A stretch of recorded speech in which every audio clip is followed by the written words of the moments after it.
Hi, my name is JP Bullock, and we are here with currentflight.org filming yet another opportunity to share how the Holy Spirit is working in the here and now and not just 2,000 years ago. And with me is special guest Virginia Davis, and we are at City Center Gallery and Books, and Diana Parfit is back here, and we might hear some noise throughout the podcast. That's normal. That's just customers coming in, hustle and bustle. It's Christmas, so there'll be people coming in and out.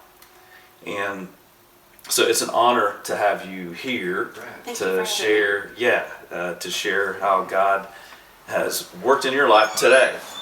And well, right. In the here and now, modern day. Tell me, so you said you're a teacher. I'm a school teacher. I'm a special ed teacher here in Cumberland County. And in Fayetteville? Yes. And I work with special needs children. So, what led you to want to be a teacher? I've always, since I was little, wanted to be a teacher. I originally wanted to be an art teacher. Okay. We're in a gallery.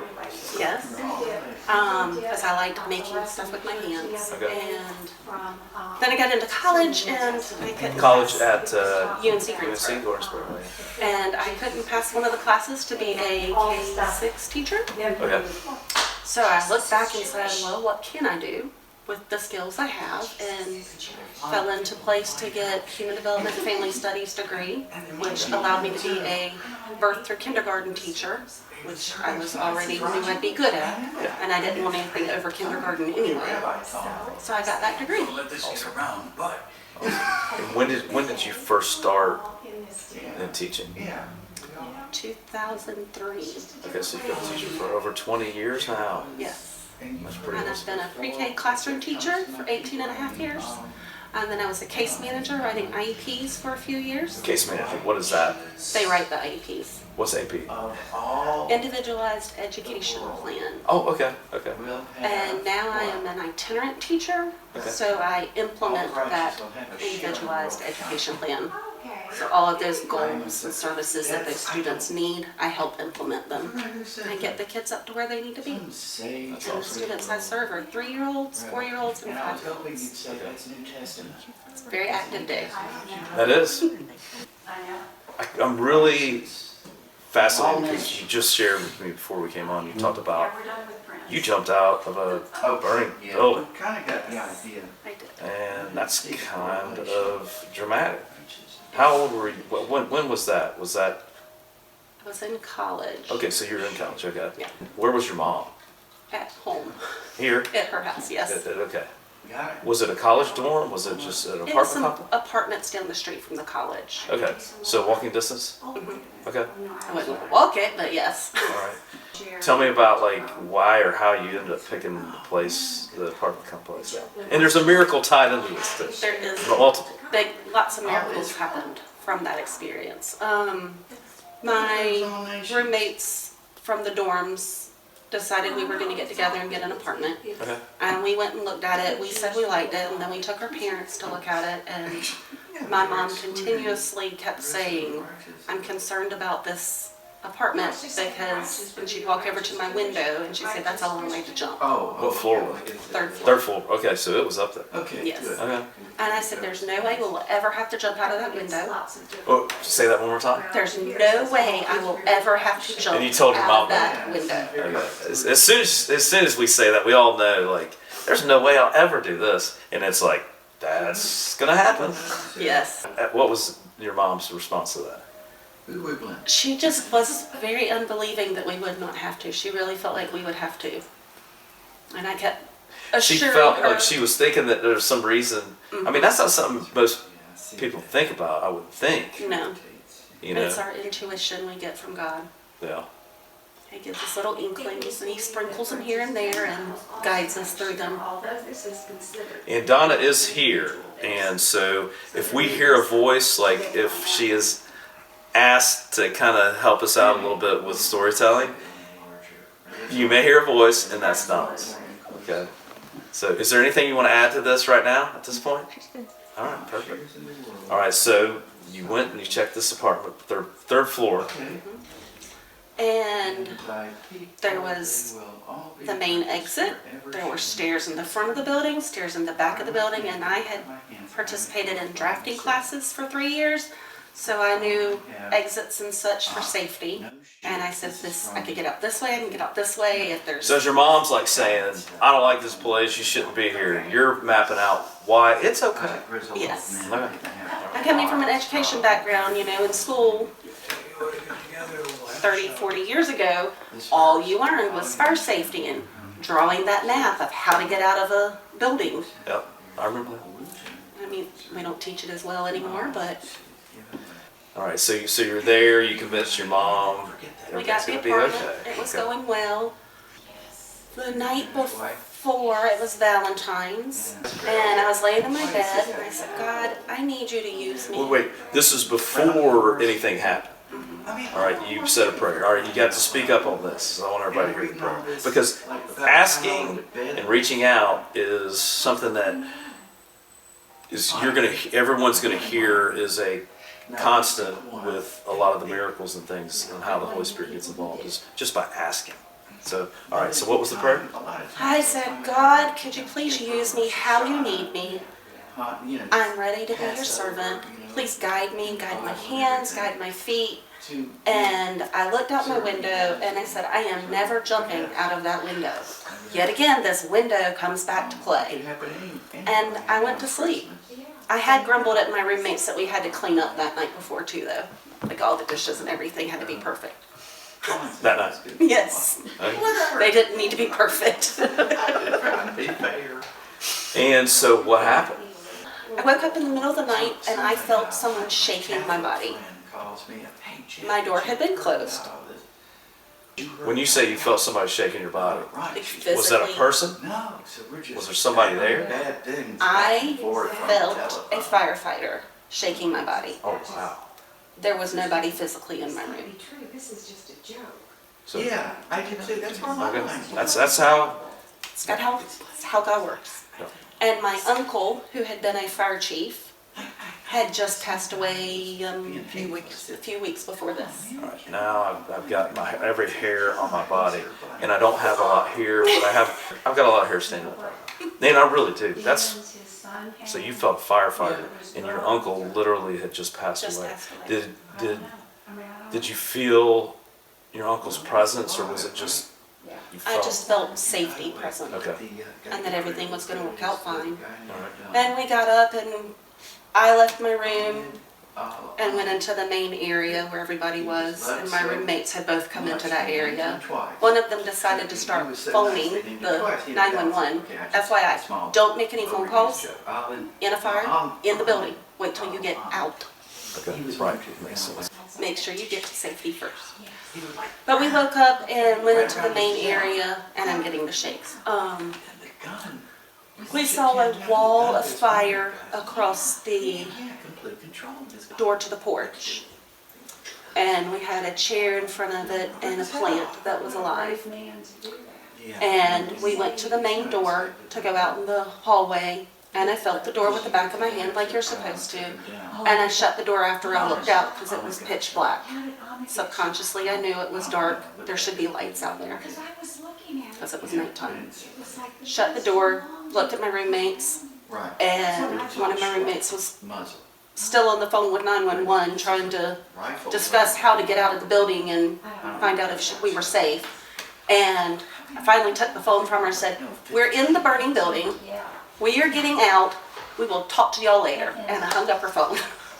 Logical thing. Yes.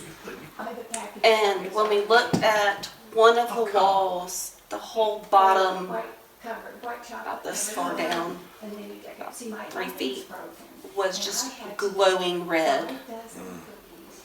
So you know it's a really hot fire. And about that time the plant dropped. And it wasn't like the plant, it just disintegrated in front of us, and then the chain fell into the chair. So you knew things were combusting at those different rates that they combust at. And then things started combusting behind us. And we went to my room. I typically do not take my showers at night. And my hair I'm was not gonna reach for a nip of brandy or all the way something. down my back at that point. And it was very thick then.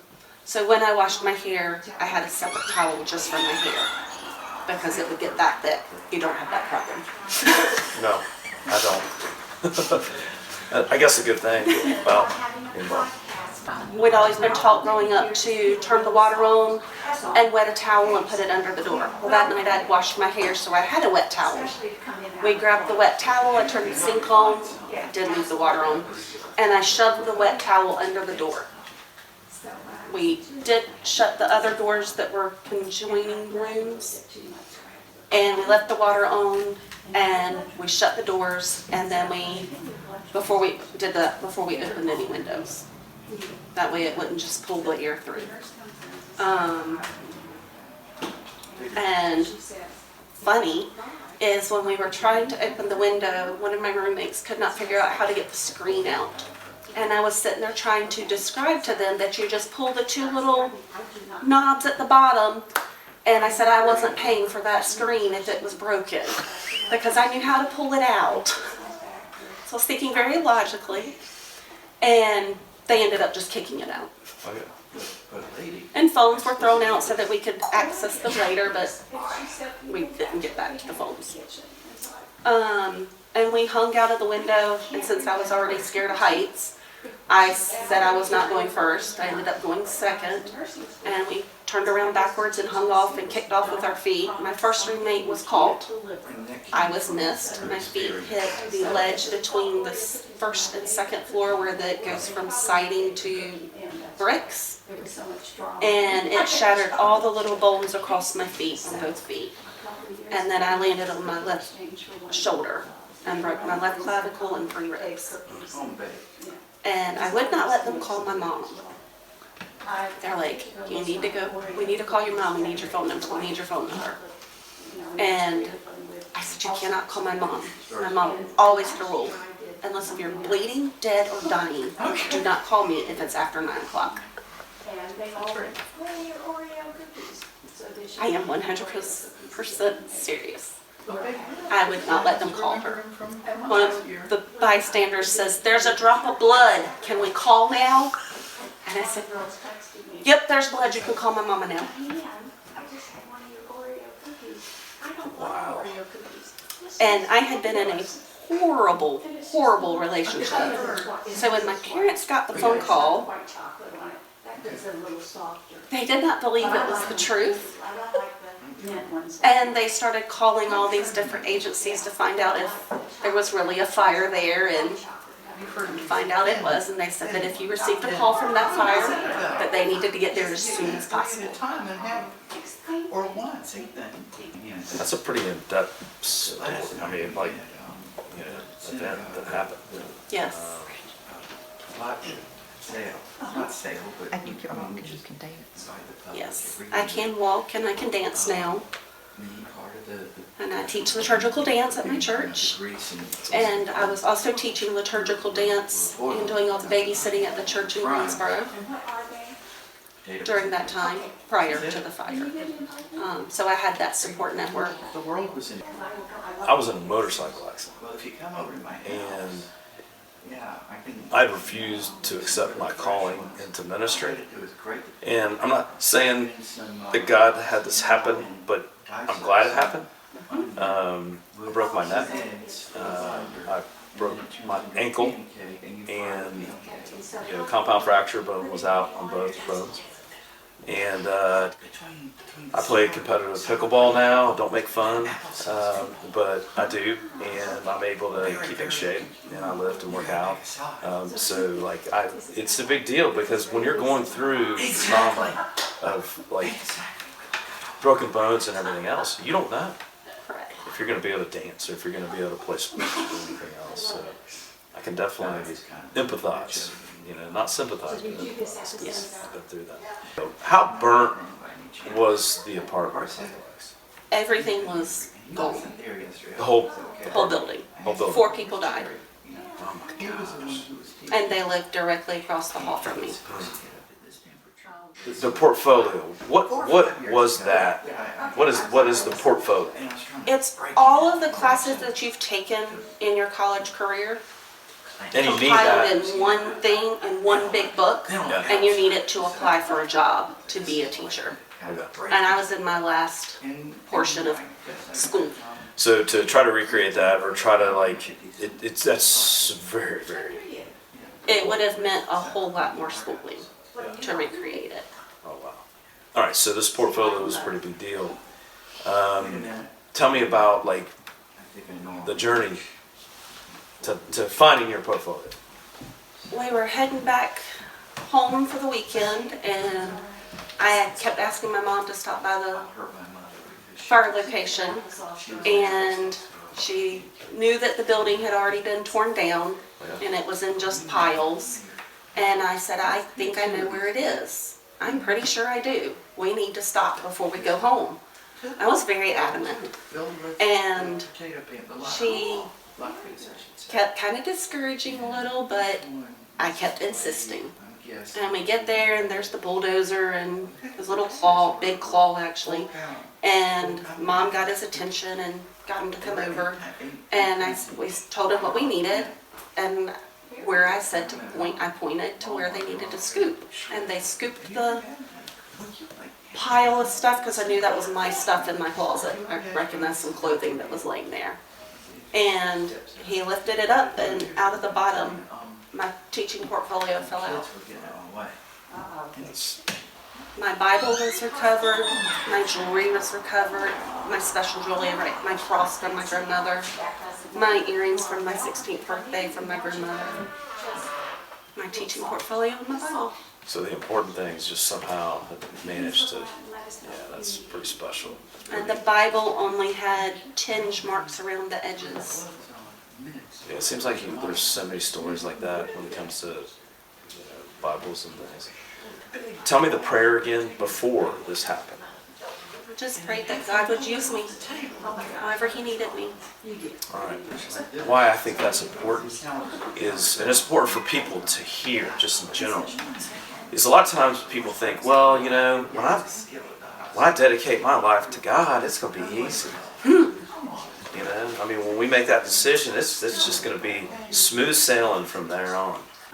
How it's the opposite, is when we make the decision that we are going to dedicate our lives to God, sometimes it makes your life becomes really, really difficult, and there are some challenges. And even if you look at biblical stories, like the story of Joseph, I mean, as a kid, he had dedicated his life, and his brothers threw him in a pit, left him to die. Then he ended up being in slavery. Then he ended up, being falsely accused. And then he ended up, and this is where I love God, because like right now, what we're filming, this is hope.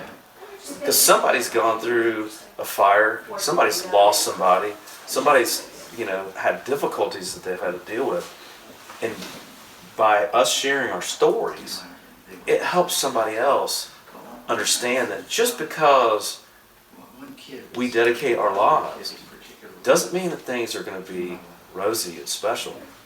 God does have a way of creating that silver lining at the times we least expect. And, I think this is one of those moments right now. The story gets deeper. Oh, okay. I want to go. I went on a youth program as a volunteer, as a chaperone, and When was this? this past November, during one of the songs, somebody was talking up from the front, and I didn't catch everything that was going on, but one of the youth in one of the groups just lost it. Just crying, emotional. And we went outside, and she was talking to one of our pastors, and they couldn't quite get to her to get her to calm down enough. And I looked at the person and said, I got this.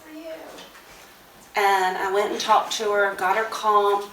Come to find out, she had recently been in a fire and lost a sibling. And she was still feeling guilty. But I was able to, having been through a actual fire, to be able to have that conversation from that standpoint of being part of it, and to give her the comfort and different ideas of ways to use that as a gift that she's been through that experience. And not that it's a gift that someone passed away in her fire, but that she had that experience and she's able to use it for good. So teaching others about fire safety, getting others to know about, just helping others understand fire safety.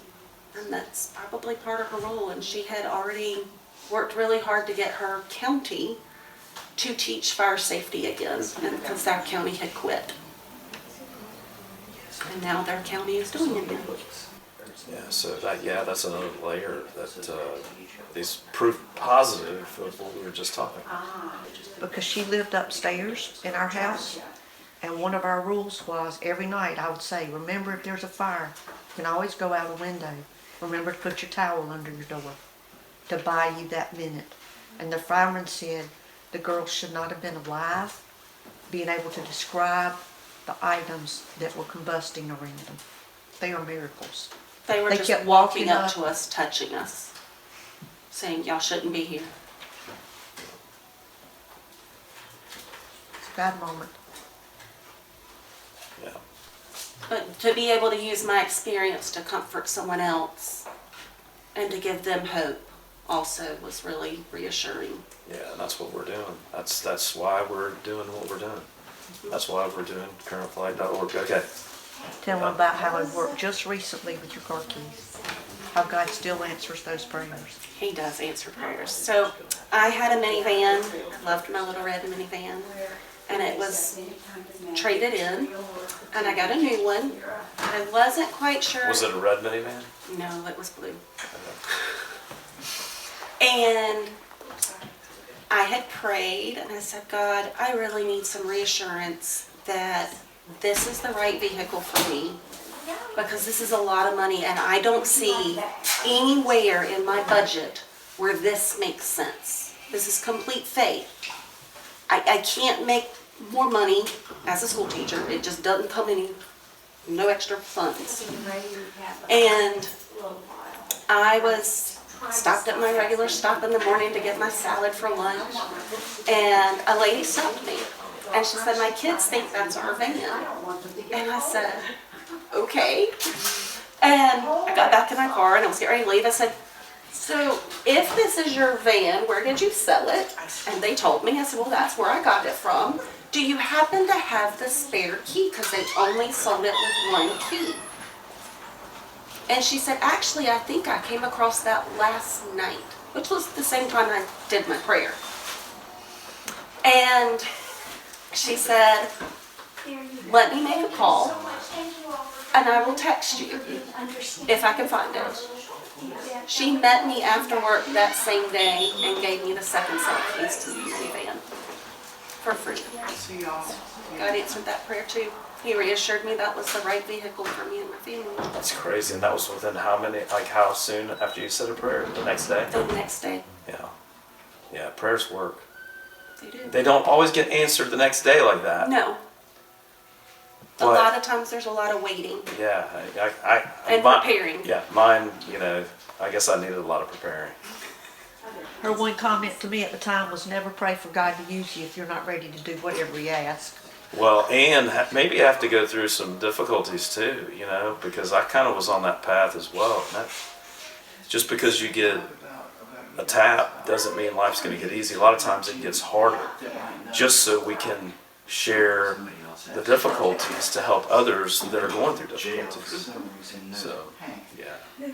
Well, I am blessed and thankful, and we are blessed and thankful, and whoever watches this is going to be blessed and thankful too. I've heard Virginia's story, your story, and it is an honor It's good to have a to have you be a part of our podcasting, Thank you. and glad you could make it, and glad that City Center Gallery and Books and Diane Parfait Is it true?